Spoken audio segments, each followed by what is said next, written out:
When you first open the book, Dr. Harper greets you like a tough love friend, direct, unfiltered, empathetic. You're immediately invited into a world where communication isn't just speaking, it's a dance of listening, feeling, and responding. Through a relatable anecdote, she reveals how misunderstandings crack relationships open, not through maliciousness, but through silence, anxiety, and unmet needs. As she recounts her own flubbed comment in a family dinner, she draws you into the discomfort everyone's felt, words rattling around in your head, never quite making it to your tongue, then exploding when least appropriate. You feel that twinge of recognition, the urge to swallow, avoid, or flee. She guides you into understanding that real communication starts with tuning into your body. Anxiety tightens shoulders, dread knits your stomach. She coaches you to pause, name what's happening inside, and check in, am I defending, fleeing, freezing? In this moment, you begin to connect the internal chatter with every misstep you've taken in conversation. A tale unfolds of a workplace confrontation, deadlines were missed, feelings got hurt, but nobody spoke up. Dr. Harper draws you into the tension-filled room, the sidelong glances, the unspoken resentment. She shows how you can step in, lean into discomfort, and use "I" statements, not as manipulative tools, but as bridges built in vulnerability. You follow her into the realm of listening, not the polite nod and zone out kind, but true, active, messy listening. She recounts a story of someone's trauma spilling out mid-conversation and how she held her ground, listening so hard that the speaker felt safe enough to start healing. Through this, you learn to become a container rather than a commentator.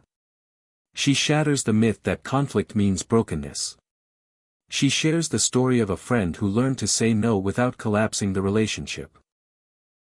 You experience the raw moment of resistance, the partner's surprise, and the softening that came when honesty took the wheel.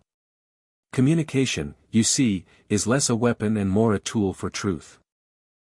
Mid-book, Dr. Harper introduces science casually, neurobiology, mirror neurons, how your brain lights up with empathy when the right words echo back. She doesn't lose you in jargon, instead she crafts this as a warm explanation of why validation feels like oxygen in a suffocating conversation. You're taken next into bureaucracy, calling your landlord, arguing a tear gas, triggered noise complaint, negotiating a refund. She narrates her own awkward phone quakes, then how she steadies her breath, opens with, "I'm the person in 4B, states the outcome she wants, and holds firm while staying firm. You see that brave voice reflected in your own mind. Then comes the big reveal, communication isn't just about what you say, it's about how you show up. She chronicles a time she misread a coworker's grumpiness as hostility, only to learn they lost a parent. You're drawn into her realization that empathy held more weight than clever phrasing, communication isn't just words, it's presence. Dr. Harper then shares tools, templates, words that work, and ones to unlearn. That rude email she fired off in her 20s. She breaks it open for you, shows how it would read with openness, compassion, and clarity. You feel empowered, it's not about fake niceness, it's about honest kindness.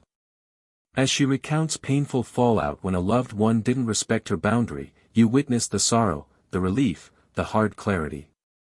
You learn that caring about yourself doesn't always look nice to others, but it is necessary. You feel that shift, boundaries aren't walls, they're doorways to honesty. In a personal anecdote, she remembers apologizing the wrong way, half-hearted, vague. She shows how she learned to truly own mistakes, admit the hurt, repair, and move forward.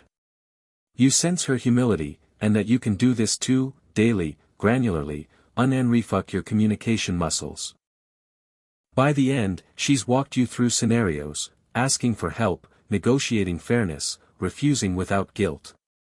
These aren't academic hypotheticals, they're stories, of a mother asking her child to stop shouting so she can work, a friend choosing her mental health over weekend plans, a neighbor intervening when harassment begins. You feel each moment. Finally, she closes by revisiting the opening scene, this time, with honest words that heal, not wound. The family dinner reconvenes, an apology is offered, misunderstanding clarified. You see how the wrong words split before, but the right words bring back warmth. The narrative strikes its final chord. Communication is less about eloquence, more about courage. As you close the book, you don't just have tactics, you've lived through its lessons. You're left with an echo. Real communication asks you to feel, breathe, and speak, even when the thought of it terrifies you. And that, she insists, is how real change begins.